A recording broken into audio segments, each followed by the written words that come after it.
Imagina você investir em algo que promete te deixar mais jovem, mas aí quando você faz e quando vai passando o tempo, você percebe que na verdade você não tá mais jovem. Tá ficando cada vez mais velho, inclusive tá piorando o teu processo de envelhecimento.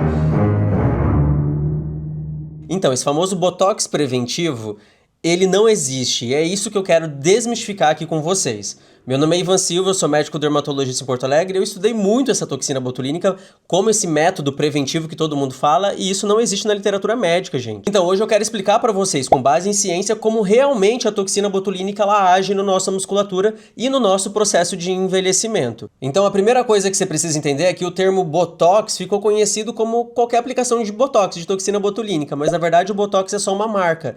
Ela surgiu ali em 2002, aprovado pelo FDA, que é a regulação americana, para tratamento estético. O princípio ativo do Botox é a toxina botulínica do tipo A. O que ela faz na nossa musculatura? Ela bloqueia um neurotransmissor, que é a acetilcolina, de ser produzida na fenda sináptica e aí acontecer a contração muscular. Então ela bloqueia essa liberação da acetilcolina enquanto ela está agindo. E ela dura mais ou menos ali entre 3 a 4 meses nessa ação de diminuição da quantidade de acetilcolina na fenda sináptica de contração muscular. E basicamente o que ela faz é diminuir as nossas rugas ou as nossas linhas dinâmicas, a nossa contração muscular. Então imagina como se você estivesse fazendo musculação. Então quando você faz assim, o teu músculo contrai e puxa o teu braço. E aí, quando a gente faz a aplicação da toxina botulínica, você vai fazer assim, você não vai conseguir fazer isso porque o músculo vai estar relaxado. É mais ou menos isso que acontece na nossa musculatura do rosto. E aí, a finalidade que a gente tem é que acaba não surgindo a linha por não contrair tanto o músculo. E o mais engraçado é que a toxina para fins estética começou a ser percebido ali em 1980 pelo oftalmologista Alan Scott. E aí ele percebeu que para tratar estrabismo, que é quando a pessoa fica estrábica, o zarolha, a gente aplicava a toxina botulínica e aliviava as linhazinhas na região ao redor dos olhos. E aí conseguiu realmente fazer um estudo científico fazendo a aplicação da toxina botulínica do tipo A para alívio de linhas dinâmicas, que é essas linhas que a gente faz de contração, das linhas do pé de galinha, do bravo, das linhas da testa. Desde então surgiram várias toxinas botulínicas com diferenças clínicas, químicas e também de resultado e de durabilidade. E cada vez que passa, tem surgido cada vez mais. Então a primeira que surgiu foi a Toxin Botulin A, que é o famoso Botox, foi o primeiro a surgir. Ele tem ali a durabilidade entre 3 a 4 meses, assim como a Abobotulin Toxin, que é o Dysport, que também dura mais ou menos de 3 a 4 meses. E a Incobotulin Toxin tipo A, que é o Xeomin, que também tem essa durabilidade. Agora tem a nova toxina, que é a Letibobotulin Toxin tipo A, que ela tem uma durabilidade entre 4 a 5 meses, um pouquinho maior do que essas outras de trás. E ainda tá para chegar no Brasil a Daxibotulin Toxin tipo A e a Prabotulin Toxin tipo A, que daí essa tem uma durabilidade realmente ali perto de 6 meses. E existe também a toxina botulínica do tipo B, que ela relaxa a musculatura de uma forma bem rápida, que é em torno de 2 meses. Mas essa ainda não tem à venda aqui no Brasil também. Então, todas essas toxinas botulínicas, elas vão ter o mesmo objetivo, que é diminuir a contração muscular. Mas elas diferem muito em relação à pureza, em relação à durabilidade, em relação à imunogenicidade, que é a gente produzir anticorpo ou degradar a toxina de uma forma mais rápida, e também do tempo de duração, do quanto que ela dura.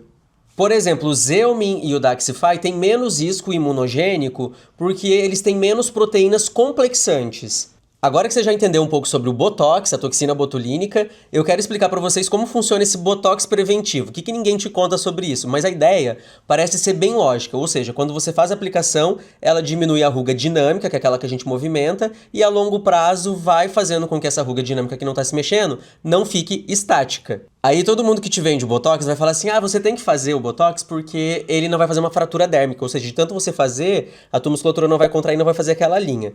Fratura dérmica, na literatura médica, isso não existe, né? Então o que a gente vê realmente é uma alteração de colágeno e elastina que pode fazer como se fosse uma alteração de relevo na nossa pele, mas é uma alteração de relevo absolutamente normal. O que ninguém te conta quando a toxina botulínica é que você aplica no músculo, tá, gente? Não é na pele. E quando você aplica no músculo, aquele músculo ele pode ficar atrófico.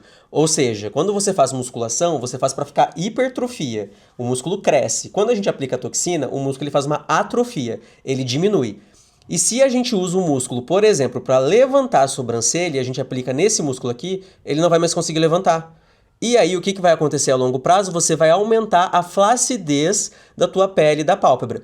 Gente, a gente já ia ficar velho normal na pálpebra, porque todo mundo envelhece, a pele da pálpebra também. Então não quer dizer que só por conta da toxina botulínica você envelheceu ali. A gente já ia envelhecer um pouco. Mas isso aqui vai acentuar o teu processo de envelhecimento da tua pálpebra. Gente, cada toxina que a gente está conversando, elas são diferentes. Por exemplo, o Botox ele é mais focado naquele ponto. O Dysport ele faz um halo de ação maior, ele dispersa mais. Já o Xeomin, ele realmente é bem pontuado e ele tende a ter uma durabilidade um pouco menor dependendo da dose que a gente aplica. E aí muita gente tenta fazer esse câmbio entre uma dose e outra, mas também não é a mesma dose. Então se você usa, por exemplo, uma unidade de Botox, é diferente de uma unidade de Dysport, que é diferente de uma unidade de Xeomin, que é diferente de uma unidade de Daxxify.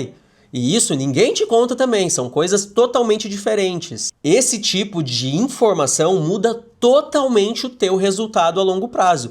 Inclusive, se você vai ter mais resistência ou se você vai ter maior durabilidade ou não daquela toxina botulínica. Então, saber fazer pontinho, saber aplicar, qualquer um faz. Inclusive para te dar resultado mais imediato. Mas quando a gente pensa a longo prazo, na forma como você envelhece, isso, assim, ó, é raridade da raridade para a gente realmente entender como que a toxina funciona no nosso corpo. Para lembrar, a toxina botulínica aqui no Brasil e no mundo afora é considerado um medicamento. Então você imagina injetar um medicamento dentro da tua pele, dentro do teu rosto, para fazer uma paralisia do teu músculo e você achar isso simples, de ir ali em qualquer lugar para fazer uma aplicação. It's the Botox. I can't show emotion for another hour and a half. Saber como aquele ponto que foi aplicado vai se comportar no rosto da pessoa quando ela sorri, quando ela movimenta, quando ela está se expressando, faz total diferença para a gente ter um processo de naturalidade imediata da aplicação, mas também pensando a longo prazo, em como a pessoa e o rosto dela vai envelhecendo a longo prazo. E isso requer um conhecimento anatômico de musculatura extremamente avançado, porque não é só ler livro, a gente tem que ter muita prática no nosso dia a dia para a gente conseguir chegar nesse resultado natural e pensando a longo prazo na vida da pessoa. E infelizmente, não é qualquer profissão que dá esse tipo de suporte na formação das pessoas. Mas só para você ter ideia, o verdadeiro Botox ele vem na verdade do controle muscular. Então, nós temos músculos que levantam a sobrancelha e músculos que puxam a nossa sobrancelha para baixo. Então, se a gente bloqueia um pouco esse músculo que puxa a nossa sobrancelha para baixo, por exemplo, o orbicular dos olhos nessa região lateral, eu vou inibir ele com a toxina botulínica. E quando eu inibo ele acaba, nosso rosto ele é como se fosse um cabo de guerra. Quando esse músculo está relaxado, outro vai acabar fortalecendo. Então, quando eu vou dar o comando para meu rosto contrair e puxar minha sobrancelha para baixo, então esse músculo vai estar relaxado, eu não vou conseguir mais puxar para baixo, mas esse daqui vai estar solto e eu vou conseguir puxar a minha sobrancelha para cima.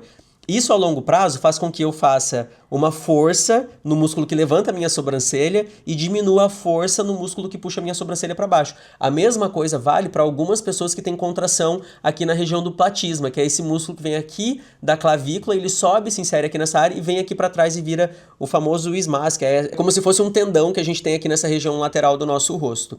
Então, quando a gente relaxa essa musculatura, isso tudo meio que sobe. E isso dá aquela impressão imediata de lifting, mas também a longo prazo de melhor definição do contorno do rosto. Porque mantém a nossa musculatura firme, a que a gente precisa, e isso a longo prazo sustenta a nossa pele com firmeza. Paralisar tudo, gente, só vai acelerar teu processo de envelhecimento e de flacidez. Então, o equilíbrio entre o movimento e o relaxamento é o que realmente previne o envelhecimento da nossa pele de uma forma funcional. As pessoas que envelhecem bem, elas sabem quando não aplicar a toxina botulínica ou onde não aplicar a toxina botulínica. Não é aquilo de fazer toxina a cada 3, 4, 5 meses.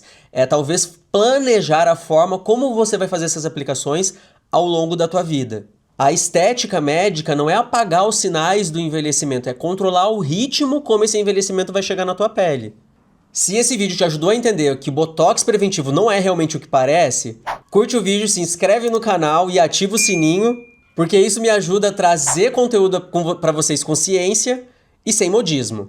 O objetivo aqui não é te deixar sem expressão, é de te deixar com muita consciência do que você vai fazer a longo prazo.